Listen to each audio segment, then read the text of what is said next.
അപ്പൊ നമ്മൾ വീണ്ടും ഒരു പശുവിനെ കൊടുക്കാൻ വേണ്ടി പോവുകയാണ്. ഇത് വെഞ്ഞാറമ്മൂട് അപ്പുറത്ത് എന്തോരം സ്ഥലത്തിന്റെ പേരുമാ? നെടുമങ്ങാവ് എന്ന് പറയുന്ന സ്ഥലത്ത് കൊടുക്കാൻ വേണ്ടി പോവുകയാണ്. ഒരു നിറചനയായിട്ടുള്ള കടിഞ്ഞൂല് പശുവാണ് കേട്ടോ. അപ്പൊ അവർക്ക് ഏകദേശം ഒരു 4 മണിക്ക് മുന്നേ വേണം. അവരെവിടെയോ വേറെ ഏതോ സ്ഥലത്ത് പോകാൻ നിൽക്കുന്നതാണ്. അപ്പൊ അത് മാനിച്ചാണ് നമ്മളിപ്പം ഇത്തിരി വെയിലാണെങ്കിലും ഇറങ്ങുന്നത്. പശു നല്ല ജിൽജിലായിട്ട് നിൽക്കുകയാണ്.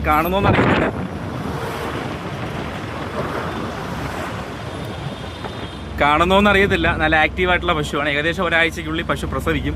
അപ്പോൾ ഇങ്ങനെയുള്ള പശുക്കളെയാണ് നമ്മൾ കൊണ്ടുപോകുന്ന കർഷകർക്ക് കൊടുക്കുന്നത്. കടിഞ്ഞൂല് പശുക്കളെ കൂടുതലും ഞാൻ ഈ ഒഴിവാക്കുന്നതെന്ന് വെച്ച് കഴിഞ്ഞാൽ ഈ ഒരുപാട് തീറ്റയൊക്കെ കൊടുത്ത് ചിലപ്പോൾ കുട്ടിയൊക്കെ വലിപ്പമായി പോകും. അപ്പോൾ പ്രസവിക്കാൻ ബുദ്ധിമുട്ടും കാര്യങ്ങളൊക്കെ ഉണ്ട്.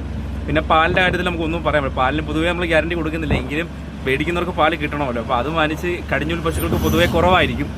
അപ്പോൾ ഇത് നമ്മുടെ തമിഴ്നാട്ടിൽ പോയി വീടുകളിൽ കുടികളിൽ പോയി എടുത്ത പശുവാണ്. അപ്പം നമുക്ക് വിശ്വാസമുള്ളൊരു വീട്ടിൽ നിന്ന് എടുത്തതാണ്. അവർ ഓമനിച്ച് വളർത്തിയതാണ്.